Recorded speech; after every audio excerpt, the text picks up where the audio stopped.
Social മീഡിയയുമായി യാതൊരു ബന്ധവുമില്ലാത്ത cockroach പാർട്ടിയെ കുറിച്ച് എവിടെ നിന്നോ കേട്ടറിഞ്ഞ സാധാരണക്കാരിയായ എന്റെ പ്രിയപ്പെട്ട ഉമ്മ ഇന്ന് തന്നെ വിളിച്ച് ചോദിക്കുകയാണ്, എന്താണ് മോനെ കോക്രോച്ച് പാർട്ടി? എവിടെയൊക്കെയോ എന്തൊക്കെയോ പ്രശ്നങ്ങൾ നടക്കുന്നുണ്ട് എന്ന് പറഞ്ഞു. എന്താണ്, എന്തിനു വേണ്ടിയാണ്? വളരെ ലളിതമായി ഞാൻ പറഞ്ഞു കൊടുത്തു. ഇത് ഒരു ജനാധിപത്യ രാജ്യമാണ്. ഈ രാജ്യത്ത് ഒരു കോടതി വ്യവസ്ഥയുണ്ട്. ഈ കോടതി സിസ്റ്റത്തിൽ കസാര ഇട്ടിരുന്നു കൊണ്ട് ഒരു മനുഷ്യൻ ഈ രാജ്യത്തെ വിദ്യാർത്ഥികളെ നോക്കി വിളിച്ചു കോക്രോച്ച്, പാറ്റകളെ എന്ന് വിളിച്ചു വിദ്യാർത്ഥി സമൂഹത്തെ. ഈ പേര് ശിരസാൽ വഹിച്ചുകൊണ്ട് വിദ്യാർത്ഥി സമൂഹം ഒരു പാർട്ടി ക്രിയേറ്റ് ചെയ്തു. പാറ്റ പാർട്ടി, കോക്രോച്ച് ജനതാ പാർട്ടി. പാറ്റകളുടെ പവർ കാണിക്കാൻ വേണ്ടിയിട്ട്, ഈ രാജ്യത്തെ വിദ്യാർത്ഥികളുടെ ഐക്യം കാണിക്കാൻ വേണ്ടിയിട്ട്, ശക്തി അറിയിക്കാൻ വേണ്ടിയിട്ട് അവരൊരു ഇൻസ്റ്റാഗ്രാം അക്കൗണ്ട് ഉണ്ടാക്കി.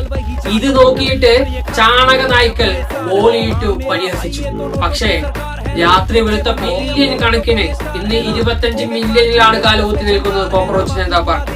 മില്യൺ കണക്കിന് ഫോളോവേഴ്സ് നേടി മുന്നേറി തലയെടുപ്പോടുകൂടി നിന്നപ്പോ പാകിസ്ഥാൻ ചാരന്മാരിൽ നിന്ന് ചാപ്പ കുത്താൻ നോക്കി. പക്ഷേ മെയ് മാസത്തിൽ നടന്ന നീറ്റ് പരീക്ഷ എക്സാം ക്രമക്കേടിനെതിരെ ഡൽഹിയിൽ കോക്രോച്ചുകൾ ഒരുമിച്ചുകൂടി, വിദ്യാർത്ഥികൾ ഒരുമിച്ചുകൂടി.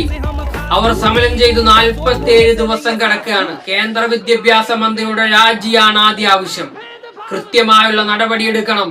വിദ്യാർത്ഥികൾ വെറുതെയല്ല, വർഷങ്ങളെടുത്ത് ദിവസങ്ങൾ കഷ്ടപ്പെട്ട് ഊണും ഉറക്കവുമില്ലാതെ, ഭക്ഷണമില്ലാതെ, വീട് പണയം വെച്ച് കോച്ചിങ്ങും വിദ്യാഭ്യാസവും നടത്തി പരീക്ഷ എഴുതിയ വിദ്യാർത്ഥികളെ പാർട്ടിക്കൊടിയുടെ വില പോലും കൽപ്പിക്കാതെ അവരുടെ പരീക്ഷാ ഫലം റദ്ദ് ചെയ്തു. ഇതിനെതിരെ സംഘടിച്ചു, ഇതിനെതിരെ പ്രവർത്തിച്ചു. 21 ദിവസം ഒരു മനുഷ്യൻ സമാധാനപരമായി, തീർത്തും സമാധാനപരമായി ഇന്ത്യയുടെ പതാക കയ്യിലേന്തിക്കൊണ്ട് ഡോക്ടർ അംബേദ്കറിന്റെയും മഹാത്മാഗാന്ധിയുടെയും വാക്കുകൾ ഉച്ചരിച്ചുകൊണ്ട് അവർ ഈ സമരമുഖത്ത് ഉറച്ചു നിന്നു. ഈ സമരത്തെ പോലീസിന്റെ വടികൾ കൊണ്ട്, രാത്രി കൊണ്ട് വീശി കേന്ദ്ര സർക്കാർ അടിച്ചമർത്താൻ നോക്കി.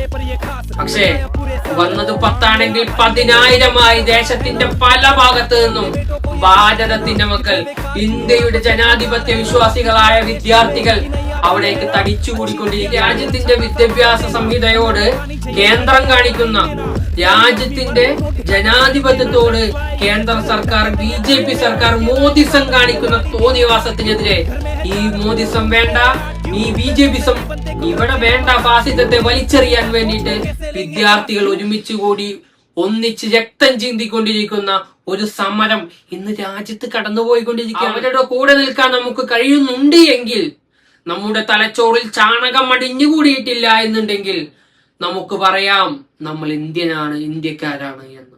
കഴിയുന്നതെല്ലാം എല്ലാവരും ചെയ്യണം. ഈ സമരത്തെ മറ്റുള്ളവരിലേക്ക് ലളിതമായും വിശാലമായും അറിയിച്ചു കൊടുക്കാൻ നമ്മൾ എല്ലാവരും ശ്രമിക്കണം. ഈ സമരം വിജയിക്കും. മോദി സർക്കാരിന്റെ കസാര പറക്കുന്നുണ്ടാകും ഇപ്പോൾ. ഈ സമയത്ത് പാതിരാക്ക് ഞാനിപ്പോഴും വീഡിയോ ചെയ്യും. സമയത്ത് വിദ്യാർത്ഥികൾ തെരുവിലാണ്. നിന്ന് ചാണകത്തെ ഇല്ലാതാക്കാൻ ഒറ്റക്കെട്ടായി പ്രവർത്തിക്കാൻ കഴിയുമെങ്കിൽ ഒറ്റക്കെട്ടായി പ്രവർത്തിക്കുക.